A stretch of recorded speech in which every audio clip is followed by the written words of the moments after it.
gambe netagambika oyo nzo okuleeta obuzibu Ssaabasajja naye agambika nyendoza naye tumugambe era obaka tusaba Allah bumutuusa akyalinawo omukisa tumukkiririzaamu nga kabaka waffe tuli baganda naye eyatonda ensi eno si mizimu si lubaale obwakabaka busobola okubeerawo nga tebulimu misambwa era waliwo obuliwo Saudi Arabia tebeeraguza tebalina ssabo lyonna yadde emiziro bwakabaka obuyimiridde otugirewo obuserezi otugirewo ekizikiza otugirewo enkonge Ssaalongo tunyweredde ku ggwe bwetyo bwe tunayogeranga ku bulungi bw'erinnya lyo tunaateeka ebyenyi byaffe ku ttaka ne twatula mu ddoboozi eryawamu ne tugamba nti otenderezebwenga owebwenga ekitiibwa amawanga gonna gakusinzenga mu nnimi zaago weewaawo. Mukama waffe yeebazibwe nnyo bassebo ne bannyabo balamusizaako nnyo mu linnya lya Mukama waffe Yesu omwana wa Katonda omulamu. Nsaba muntambulize vidiyo eno etuuke ku Sheeka Kiti n'akabinja akasiiba kavuma obukristaayo. Olwaleero njagala kubasoomooza mutuwe enjawulo wakati w'obusamize n'obusiraamu. Twagala enjawulo wakati w'obusamize n'obusiraamu. Ffe ng'abamanyi obusiraamu kungulu munda ne mu bisenge byabwo tulaba nga tewali njawulo yonna. Kati nga temunaba kugamba bakristaayo kusiramuka twagala mutubuulire lwaki mwagala kutuyingiza mu busamize ate bwe twaddukamu. Abamu twali basamize baatusala emisale twakola effujjo ne tutegeera nti teri bulamu mu kusamira ne tusalawo tulokoke. Kati musobola ate kutuzza mu busibe bwe twavaamu. Temusobola bassebo ne bannyabo abampuliriza bwe tusoma ebyawandiikibwa mu Bayibuli ne mu Qur'ani ne mu Hadisi ne mu Taarehe tutunuulira ne tusanga nti tewali njawulo wakati w'obusiraamu n'obusamize. Bassebo ne bannyabo mu kitabo kino ekiyitibwa Qisasul Anbiya kino ekyebyafaayo by'abannabbi kikulaga nti Muhammadi yazaalibwa mwaka gwa 507. Agenda okuzaalibwa ng'Abawarabu basamize balogo abawedde emirimu. Bw'abasanga bw'amala okuzaalibwa azaalibwa mu maka oba jjajjaawo nga ye Abdul Mutwalib yali omusamize saabasamize kafulu w'abalogo nga yakulira ekika ky'Abakuraishi. Bw'amala okuzaalibwa n'akula ku myaka 4 agamba nti afunye obubaka. Obubaka bwe yafuna si bulala bwakukwata ebyobusamize byonna ebyekiwarabu abikyuse kati nga tebikyalabika nga luli bwe bibadde birabika n'abikolera n'ekitabo ekiyitibwa Qur'ani. Y'ensonga lwaki mu Qur'ani ebitundu nga 7 ku 100 majini bwe gaba sigeegogera bagoogerako bwe gaba nga tebagogeddeeko waakiri bagawa ebintu mwe gatambulira ng'essula z'enkuyege, essula z'ensanafu, essula z'enjuki, essula za nabbubi n'ebintu ebirala ebifaanagana bwe bityo, essula z'ente. Kati bassebo ne bannyabo bw'okwata omwoyo gwo n'oguyingiza mu busiraamu oba oguyingiza mu busamize naye mu butamanya. Bino wammanga byetegereze bulungi. Teri kikolebwa mu busamize ng'Abasiraamu tebakikola. Ate teri kikolebwa mu busiraamu ng'Abasamize tebakikola. Ekyokulabirako Omusiraamu bw'aba ayingira omuzikiti ajjamu engatto nga takirinaako kiwandiiko kyonna. Teri kiwandiiko kyonna kigamba Omusiraamu kujjamu ngatto ng'ayingira omuzikiti. N'Omusamize bw'aba ayingira essabo ajjamu engatto ng'ayingira essabo newankubadde nga naye talina kiwandiiko kyonna. Ekyokubiri Omusiraamu bw'aba ayingidde omuzikiti atuula wansi n'agombeza amagulu n'Omusamize atuula wansi n'agombeza amagulu. Bombi tebalina kiwandiiko kibalagira kukikola. Ekyokusatu Omusamize Senkulumandwa abeera n'omuggo. Mukimanyi abeera n'omuggo ne imaamu mu muzikiti alina omuggo. Mutubuulire omuggo ogwo gwe mukwata gwaki era gwawandiikibwawa? Ani yabalagira mubeere nagwo bwe muba nga temuli basamize? Kaakati bassebo ne bannyabo ekyo nga tukimaze njagala kulaga obusamize obugenzewa kubanga Sheeka agambye nti Saudi Arabia teyina ssabo. bassebo ne bannyabo Muhammad kye yakola yajjawo obusabosabo bwonna obwaliwo n'akola essabo limu eddene erigatta obusamize bw'Abawarabu mu nsi yonna bagiyita Kaaba. Ennyumba eyo Kaaba bwe tusoma wano mu Qur'ani mu ssuula ey'okubiri aya 144 essuula yakubiri Surat al-Bakara essuula y'ente wulira nti essuula y'ente Surat al-Bakara aya 144 egamba bweti katubikule nga temunaba kulumba bukristaayo Sheikh Kiti nga temunalumba bukristaayo mukyayina emitawaana mingi emitawaana gy'okununula emizikiti mukyayina emitawaana mingi mulumba obukristaayo ate bwe mutuuka okwetaaga ssente nga mujja mutwewolako nga mujja mutunoonye tugule ebintu byammwe tumala okubigula ate nga mutandika okwefuula okiraba kaakati nowuliriza essuula yakubiri aya 144 egamba eti mazima tulaba okukyukakyuka kw'amaaso go gwe Muhammadi ng'otuula mu ggulo ly'okwoluŋŋamizibwe mazima tujja kukwolekeza mu kusaala eri obwolekero bw'osiima kale yolekeza ekyenyi kyo ng'osaala ku ludda lw'omuzikiti ogw'emizizo Kaaba. Omuzikiti nagwo gwa mizizo gulina emizizo egiri ku muzikiti ogwo gye gino ekisooka bw'ogendayo bw'oti ng'ogenza okulambula bw'otuuka bakwambula engoye ne bakugyamu engoye zo ne bakwambaza enkutu n'ojjamu underwear n'oba nga tosigaza kintu munda wano tosobola kusaala mu muzikiti gwonna nga toyambadde engoye ng'oyambadde bw'oti tosobola.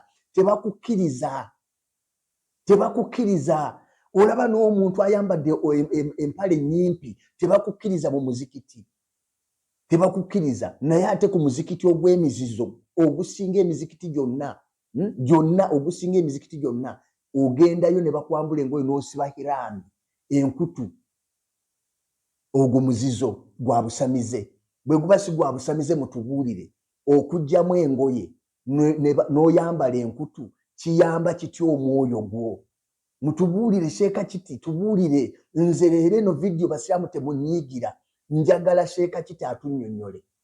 Ekyokubiri bassebo ne bannya bw'otuuka eri bakusala enviiri ne bakusala enjala ekibuuzo ekyo kikyusa kitya omwonoonyi abadde omubbi okuva mu bubbi era enjala ezo n'enviiri muziteeka luddawa bwe muba nga temuwonga bantu mu mizimu zigenda wa? Ekyokusatu bassebo ne bannyabo kye mulina okutunuulira nti mu muzikiti gyonna egya wano abakazi babaawula ku basajja ne babatuuza emabega ne bateekawo olutimbe naye ate bwe bagenda okulamaga batambula bonna. Ekyo ndowooza mukirabye kubanga obutambi weebuli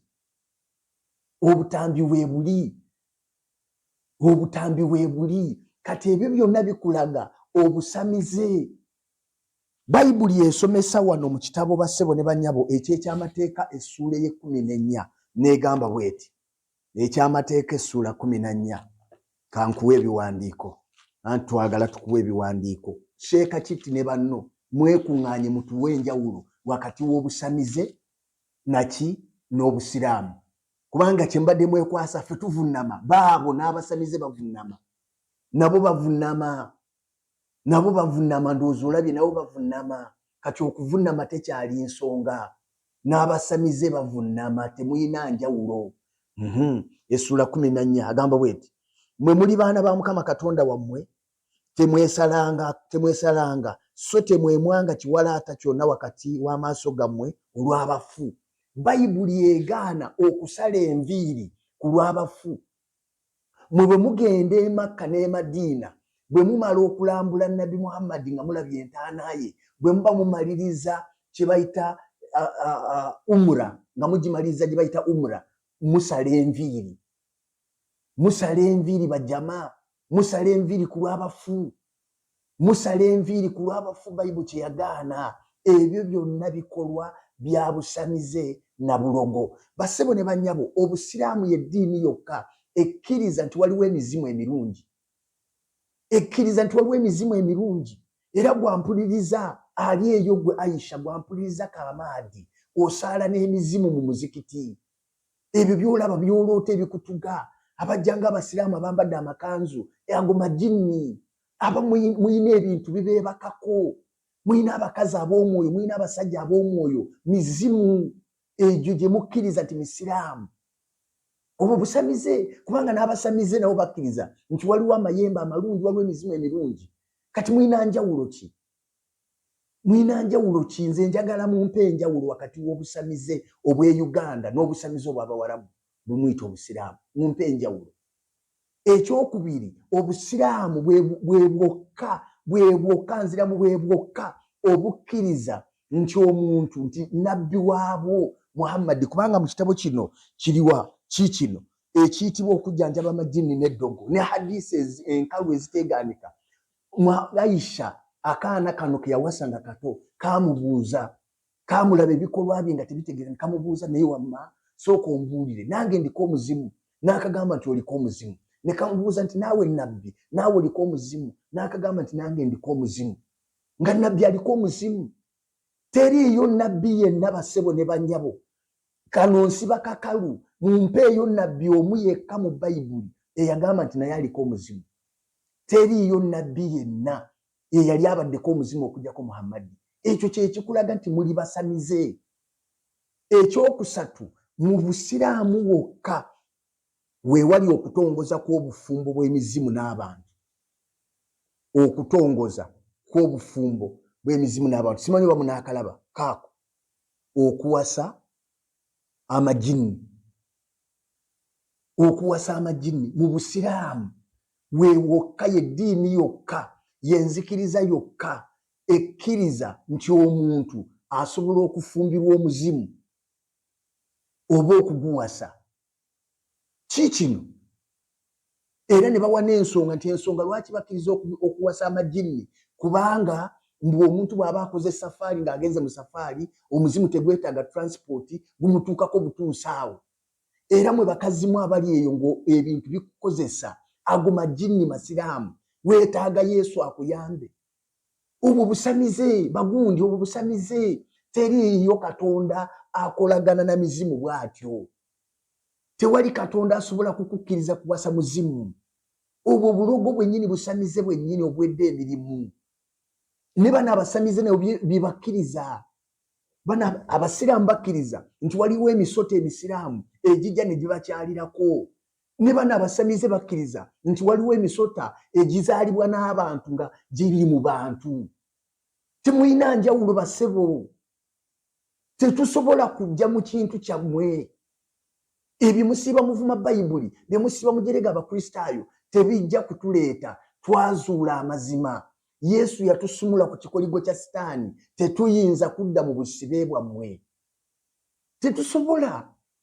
Tetusobola. Manyi nti abamugenda kunyiiga, abamujja nakuba amasimu gaase, oyasa yabwereere, ago ge mazima amakalu. Genda ewa imaamu omubuuze bye njogedde. Mutwalire akatambi omugende nti imaamu, omusajja ono byayogera bituufu? Waliyo emisota emisiraamu? Bw'ataakugambye nti kituufu, genda omubuuze kituufu Muhammadi yaliko omuzimu? Bw'ataakugambye nti yaliko kaliinu, genda omubuuze nti wamma bwe tutuuka e Makka tujjamu engoye ne batusiba amasuuka ameeru. Genda omubuuze bw'ataakugambye nti kituufu. Mubuuze. Tofuuka ndiwulira. Buuza ebibuuzo. Bwe bagaana okwanukula, jangu mu kanisa ffe tujja kwanukula buli kibuuzo ky'oyagala. Baleme kutwalira mu katambaala, buleme kutambulira mu kibinja. Buli omu agenda kuyimira maaso ga Mukama nga ye, awembalirira ye nga ye. Togenda kuyimira na imaamu, togenda kuyimira na sheeka, tojja kuyimira na mufuti. Ebyo mubeeraawo ne mwerimba ffe tusinga obungi. Gwani yagaa nti Katonda agenda n'abangi? Genda osome ebyafaayo ku mulembe gwa Nuuwa, bameka abaawona, ensi yazikirira ne wawona abantu 9. Genda osome ku mulembe gwa Lutti, bameka abaawona. Katonda tatambula na kibiina, Katonda atambula na muntu. Ebyo babalimba ffe bangi, tuli bangi, ne mutuuka n'okukola obukolomooni. Bw'oba ogenda okusaala yita mu kkubo lino, bw'oba okomawo yita mu liri eryeri, bategere nti tuli bangi. Kigasa eki? Ekikulu kutereeza nkolaganayo ne Katonda. N'ova mu busamize, n'ova mu bulogo, n'ova mu kusinza ebitali Katonda, n'okyusa amaaso go n'ogatunuuliza eggulu. Katonda abeera mu ggulu, Katonda tabeera mu kayumba.